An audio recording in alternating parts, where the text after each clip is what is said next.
माँ की नाफरमानी की सजा, अल्लाह के वली का इबरतनाक वाक़या। दोस्तों, वालिदैन की इताअत क्या दर्जा रखती है और इतनी नाफरमानी का नतीजा क्या होता है, चाहे इंसान कितना ही नेक हो। आइए इसके ताल्लुक से एक वाक़या पर गौर करते हैं। तो हेलो गाइस, अस्सलाम वालेकुम वरहमतुल्लाहि वबरकातुहू। उम्मीद करती हूँ कि आप सब खैरियत से होंगे और ईमान की दुरुस्त हालत में होंगे। तो माँ की नाफरमानी की सजा, अल्लाह के वली का इबरतनाक वाक़या। रसूलुल्लाह सल्लल्लाहु ताला अलैहि वसल्लम ने फरमाते हैं कि हमसे पिछली उम्मत में एक नेक शख्स थे जो अल्लाह के वली से, जिनका नाम जुरेज था। उन्होंने एक गिरजा तामीर किया था और उनमें से वो अल्लाह की इबादत किया करते थे, नमाज अदा करते थे। और एक मर्तबा हुआ यूं है कि जुरेज अपनी नमाज में थे, तब उनकी वालिदा आई और उन्होंने आवाज दी कि ए जुरेद आओ, मैं तुमसे मिलने आई हूँ। जुरेद नमाज पढ़ रहे थे जो कि नफली नमाज थी। उन्होंने सोचा कि नमाज मुकम्मल करके ही वालिदा से जाकर मिल लेता हूँ, लेकिन नमाज खत्म होने के बाद वालिदा नाराज होकर चली गई। फिर दूसरी मर्तबा यही हुआ। इस बार भी वालिदा ने आवाज दी, ए जुरेद मैं मिलना चाहती हूँ तुमसे। जुरेद फिर अपनी नमाज में लगे हुए थे, सोचा कि अपनी नमाज मुकम्मल कर लेता हूँ और फिर जाकर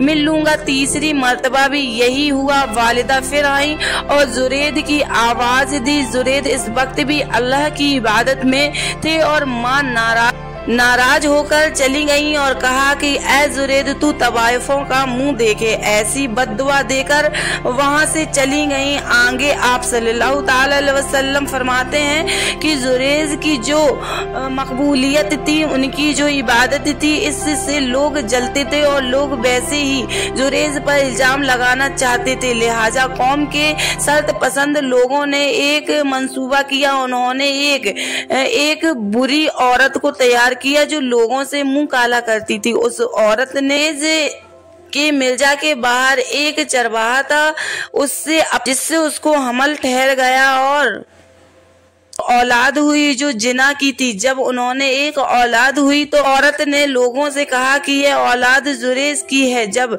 बस्ती में ये बात चली तो लोगों ने आकर जुरेज को बेतहाशा मारना शुरू कर दिया, हत्ता कि उसका गिरजा भी तोड़ दिया और मारते मारते उसे बादशाह के पास ले गए। जब वहां पूछा तो जुरेज ने कहा, बताओ तो सही, क्यों मार रहे हो? लोगों ने कहा कि तुम्हें एक औलाद है, तुमने जो किया है किसी औरत के साथ। जो जुरेज ने कहा कि उसे लाओ तो सही, वो औरत कौन है? जुरेज की वालिदा की बद्दुआ हुई और जुरेज को बुरी औरत का मुंह देखना पड़ा। जुरेज ने कहा, ठीक है, मुझे नमाज पढ़ने दो। उन्होंने 2 रकात नमाज पढ़ी और उनके बाद जुरेज ने उस लड़के से कहा कि ए लड़के, बता तेरा बाप कौन है? अल्लाह रब्बुल इज्जत ने उस लड़के को जुबान दे दी और उसने कहा कि मेरा बाप वो चरवाहा है। उस नन्हे बच्चे के बोल सुनकर लोगों को बड़ी नदामत हुई और उस चरवाहे को सजा दी गई और लोगों ने कहा कि ए जुरेज, चाहे तो तुम्हारा गिरजा हम वापस बना दें, वो भी सोने का। जुरेज ने कहा, नहीं, सोने का नहीं, मुझे जैसा था वैसा ही बनाकर दे दो। इस वाकया में सबसे पहला सबक ये मिलता है कि एक बली के हक में भी माँ अगर बद्दुआ कर दे तो अल्लाह कबूल कर लेता है, इसलिए क्योंकि अल्लाह के पास उनका बहुत ऊंचा मकाम है। दुआ दे दे तो कबूल, बद्दुआ दे दे तो कबूल, चाहे आपकी शख्सियत कुछ भी रहे। सुभान अल्लाह।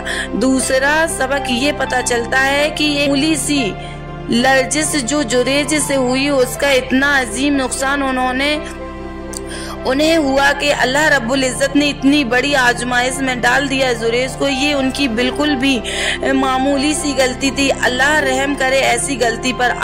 आज हम में से कौन बड़ी बड़ी गलतियां नहीं करता है? अपने वालिदैन 1000 मर्तबा आवाज देते हैं लेकिन फिर भी हम उन्हें नजरअंदाज करते रहते हैं।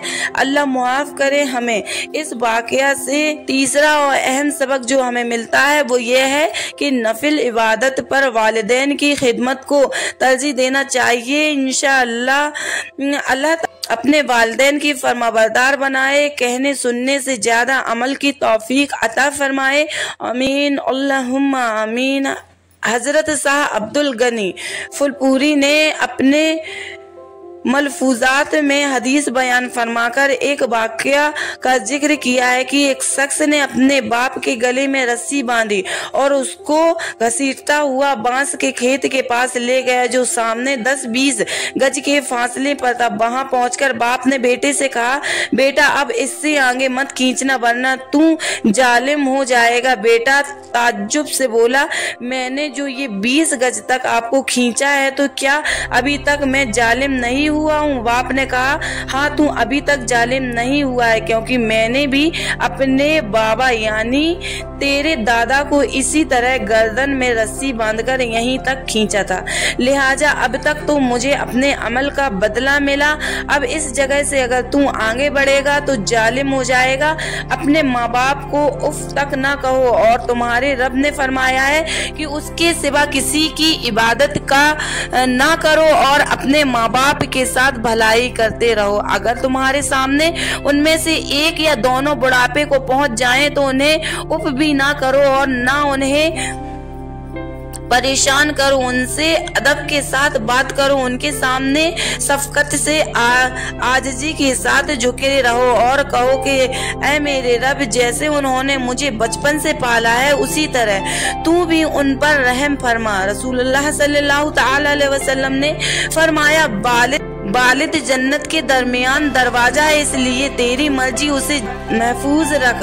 रसूलुल्लाह सल्लल्लाहु तआला अलैहि वसल्लम से बड़े गुनाहों के बारे में पूछा गया तो आपने फरमाया, अल्लाह के साथ किसी को शरीक करना, वालिदैन की नाफरमानी करना, किसी के नाहक जान लेना और झूठी गवाही देना, ये सब कबीरा गुनाह है। दोस्तों, उम्मीद करती हूँ कि ये वीडियो आप लोगों को पसंद आया होगा। अगर ये वीडियो आप लोगों को पसंद आया है तो मेरे चैनल को लाइक, कमेंट और सब्सक्राइब जरूर कर दें। अब मिलते हैं नेक्स्ट वीडियो में, तब तक के लिए अल्लाह हाफिज, शुक्रिया।